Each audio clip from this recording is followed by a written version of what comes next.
Today, we're going to talk about one of the most fun things for any business owner and something that never goes away, and that's communications. I'm And Brian I'm Rowe, Matt Garrity from Matty G Digital. and this is the Kawartha Small Business Podcast. We have business conversations for the Kawartha commute. This episode is sponsored by Starting Point Digital Marketing. Starting Point Digital Marketing has created inexpensive, well designed, and awesome marketing that works just for you. Check them out at startingpointdigitalmarketing.ca. All right, Matt, communication. Where do you even want to start with this one? I think that people are probably going to assume that we want to talk about internal communications at companies and how to improve them. I've learned in my, I don't know, maybe short career, I've been working professionally in offices for 12 years, maybe a bit more, maybe a year less. Every time I'm in an office situation, people are like, man, the communication here is terrible. The way that management explains stuff to us or tells us how to do stuff and the process is like communication is terrible. And I'm like, yeah, this is terrible here. It's going to be better at the next one. Here's the spoiler alert. It's not better at the next one. I don't know how or if we really want to get too much into that conversation, but I think what I more so wanted to talk about was external communication and how to communicate with prospects, so people that might be your customers or clients. And this all came about because there happened a few times. Again, we try not to talk about like real time, but like we're in the middle of another lockdown because of COVID. And it's been definitely challenging for people to buy from stores, and business owners it's challenging to sell in their stores. But anyways, I reached out to, I was thinking about this earlier, I think three different businesses, all in Lindsay, all in Lindsay downtown. I will never shade anyone on this podcast. I'll advocate and promote people, but I will never speak negatively of them. But I'll just say there's three businesses in Lindsay downtown that I had reached out to via Instagram Messenger, I think they call it. And I was very specific because as a business owner, I also hate really broad, vague questions via email or something. So I'm always trying to think, how is the best way to get their attention and show them that I'm a real customer that has a good question and I'm ready to purchase from them. And I reached out to these three different businesses and I didn't hear back from any of them. This was on Instagram. So I assume some people are well, that's not how I talk to people, or that's not how I get back to people or communicate with them. And that's what made me think, why? Why are these people not using this perfectly acceptable, appropriate platform to communicate with people? Yeah, and I think a couple things to pick up on here. First, to address your top point about internal communications, I think that's an episode for another time. And you're right, it's not great at any business. It's always hard. Even whenever we talk about communications, it's the problem at every single company or case I've ever been involved Absolutely. in. I am good. I'm, good at some communications, terrible at others. Everyone has their own expectations. It's a constant battle. It's really hard to pick up on. And I think the important part for this episode is, I think, customer communications, especially. Again, it will depend on your business, but where you communicate and how. And it's another thing that's hard and has to be intentional, because you can really turn somebody off right away. Because when you reach out and you have a specific, hey, can I buy this from you? And they don't even acknowledge your existence, you're like, all right, well, I guess I'm not going there again. And I have some similar stories. again, I don't want to share them specifically, but just, ones where over like a social media, you think you have an order in and then you show up and it's not there. And it's like, I just wasted a lot of time, and it sours you on the business. And sometimes it's even how they act when you get there. Like it's frustrating, which is all fine and dandy if you are so busy and making so much profit that you can afford to just lose a bunch of customers. But when you are in a business in a smaller town, and I think people aren't, lighting it up, make rolling in, millions of dollars a year in pure profit, you have to be everywhere you need to be to get those customers captured. Absolutely. I remember when I first started Mandy G Digital and had years of experience as an account manager and communicating to the people that I was working with. And like that was my core job. And I remember being a little bit concerned about how often people were going to communicate with me. Being at an agency, I've learned is very different than being on your own completely, because you are setting like your own boundaries and expectations and working with people that are good fits for you. So it's very different. But leaving the agency world, I was very concerned about how often people are going to communicate with me, etc. But I also wanted to be really open to however people wanted to talk to me. So I remember putting my cell phone number on my website and specifically telling people they can text me if they wanted to reach out to talk about working with me. And I had another business owner, I think he's successful. I respect him very much. And he was like, you cannot tell people that they can text you, because you're going to be getting text at all hours of the night and this, that, and the other thing. There's a bunch of issues with that. First of all, it's not a problem to receive the text. I'm happy for people to communicate with me any way they want. At this point now, with like people that I literally work with today, I exclusively text some of them.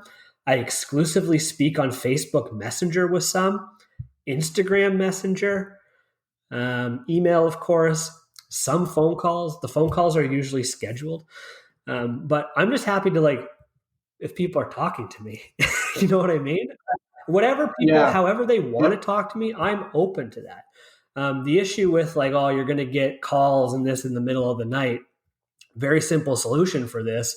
You can put your phone on Do Not Disturb. And just because you receive a text message doesn't mean you need to reply to it right away. I treat text messages like I treat emails. Yeah.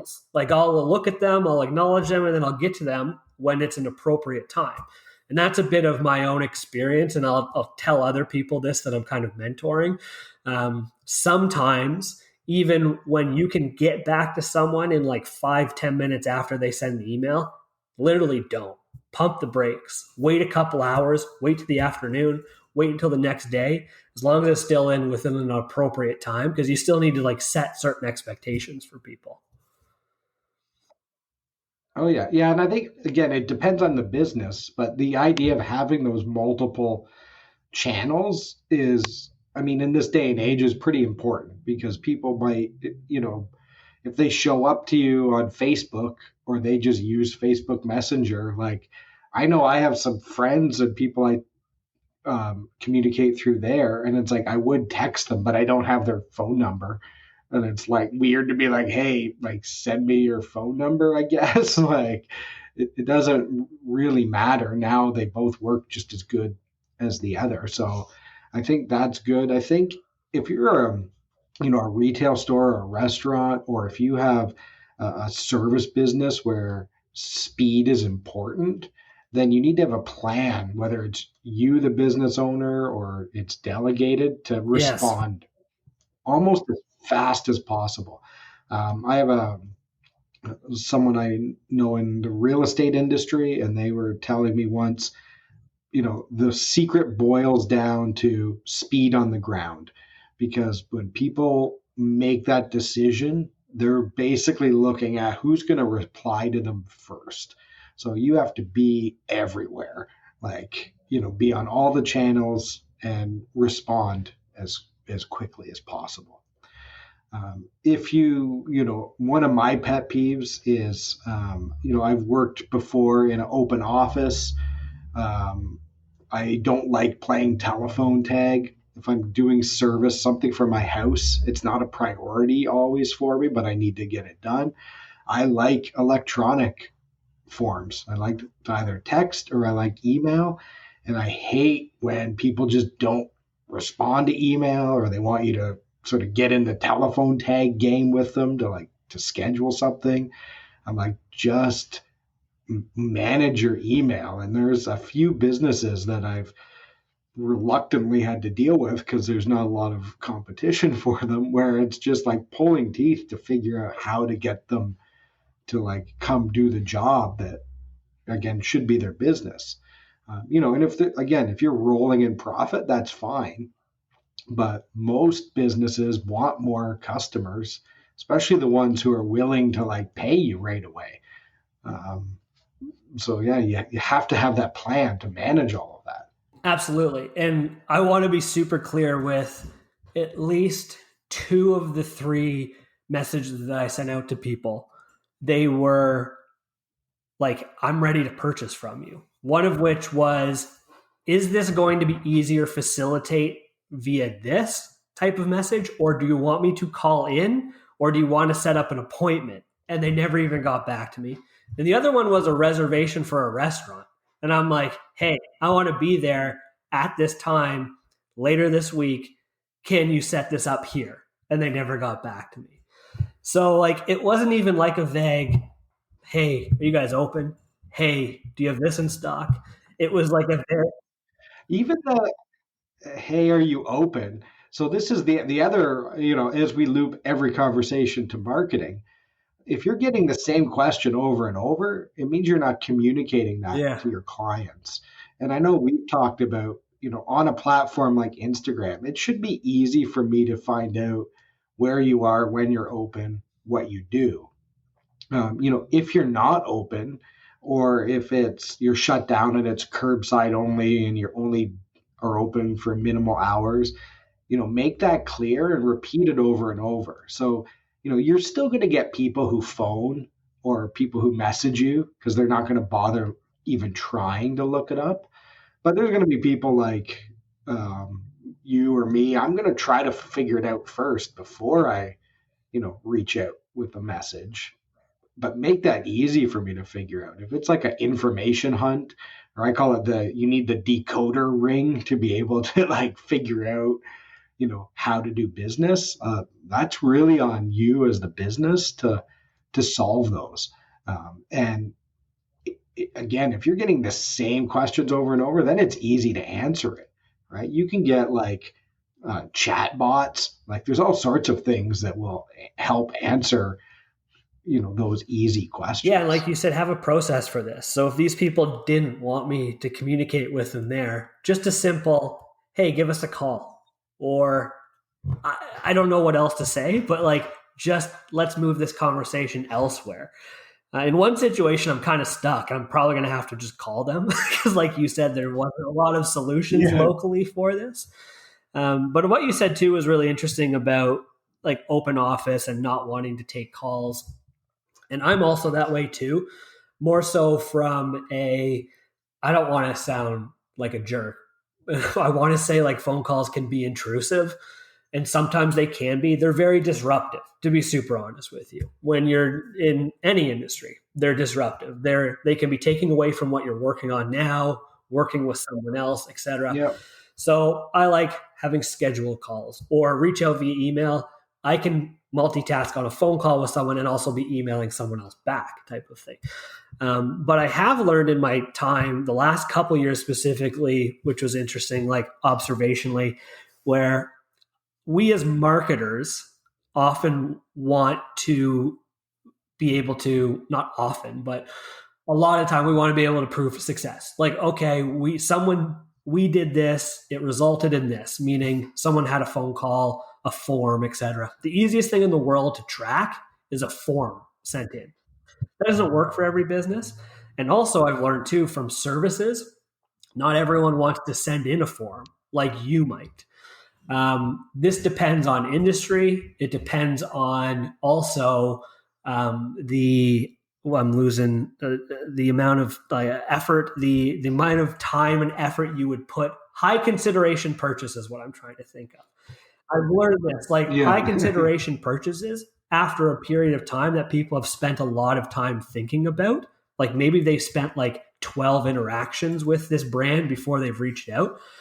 Those people probably aren't sending in a form at that point because they've thought long and hard about it Oh, yeah. and they don't want to wait any longer to have this conversation. So I've learned this working with HR companies that work almost exclusively laying a lot of people off at a time. Those people, like the HR managers, they're in a situation where like, this is uncomfortable. They don't like doing this. They don't want to lay people off. This is a terrible thing. They don't want to send in a form and wait, or they don't want to like get an email that pops up that's really uncomfortable. They want to like talk to someone right away. Senior care as well. I've learned that people, again, like they're thinking about their parents or loved ones, and they're like, this is a tough situation. I need my loved one to be taken care of at this point. They're not waiting for a form or sending in a text message. You know what I mean? They're getting on a phone call. They want to talk to a real human, all that kind of stuff. But then there's Yeah. So it's going to really, yeah. Oh, I was going to say it depends again on your business and what you want from the client. So, if it is something like for me, and that's some of the type of work I do, like we need to have a scheduled call where we can actually talk about some things. It's not hey, I'm walking down the street, someone calls me, and we could, surprise get into the conversation we need to have. But if it's something where it's designed for the call, then you need to have, call now as clear directions.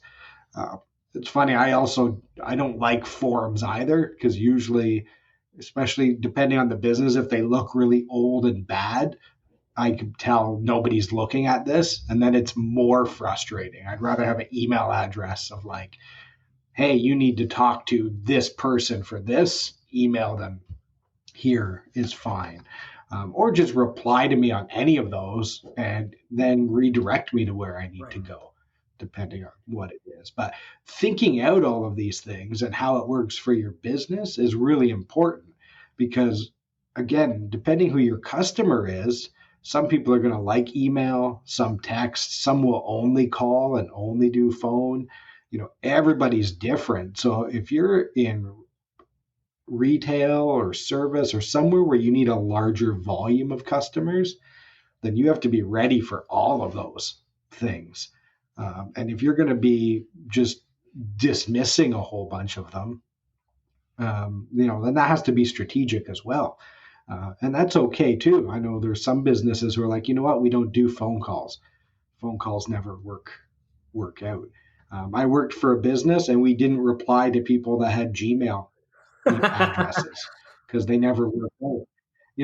Our average invoice was $20,000 for the work we did, and if you didn't want to pay $7 a month to have a domain for your business, then you probably weren't going to be in a position to do the type of work that we needed to do. So that was a strategic choice, and you miss out on a few good customers, but things are going well. But in general, for small businesses, you have to be open, be on all the channels. If you're not comfortable with Instagram, have somebody who can see those messages and reply. That Gmail thing is way more common than you might actually think, because I can think of 5 or 6 businesses that I've had that same conversation with, where they're like big ticket items and they're just like from a business to business perspective.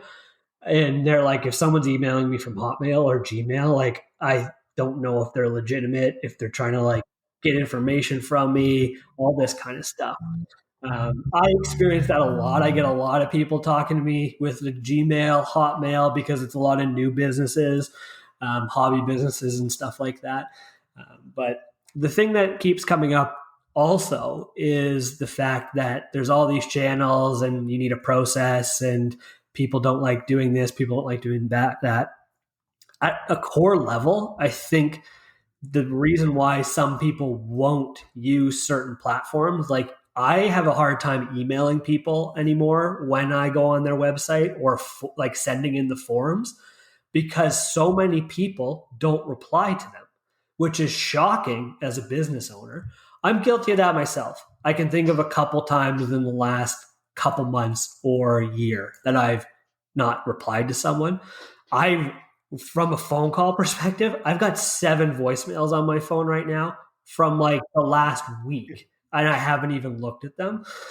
But email, I'm going to get back to you. I'm always surprised, though, how often you hear about it, at least from a marketing perspective. Like, again, I can think of 2 people in the last couple of months that have like, I've emailed X amount of other of your competitors, and you're the only person that got back to me. And I was like, I'm at least going to start a conversation with you, or I'm going to tell you to go elsewhere. I hate the idea of just completely saying no, so I can at least recommend you go in some direction. And that's maybe at the core of why I was most bothered by what prompted this conversation with the Instagram stuff. Like these businesses, one of them could have just been like, hey, can you call us? And the other one could have been like, hey, can you go on this service and reserve there? Or the other person could have been like, yo, I'm so busy, I can't do this. That's all I needed. Just like a quick, hey, go do this or no. Yeah. And I think that's probably the biggest problem with all of this and why communication gets ruined and why people jump all over the place. They don't know what's going to be their best bet. It's almost like a carnival game. And they're like, what's Oh, it is. Yeah. at a Whack-a-mole. casino, actually? It's like, what's my best chance of winning here? Should I call this business? Should I message them on Instagram? Should I text them? Should I send them a carrier pigeon? What is my best chance of hitting the jackpot?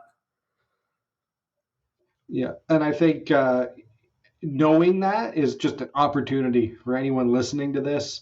You know, you're not going to be perfect. I miss some, you miss some, but, you know, stop losing so much, right? Like everyone has lots of stories. There's a big opportunity, clear communication, make it easy for people to reach out to you, get back to them, you know, and then just work at getting it better and realize that you're always going to be trying to improve it and always trying to get it better. Anyway, that sounds like an episode to me, Matt. If you would like to communicate with us, reach out at setitup@coworthasmallbusinesspodcast.ca.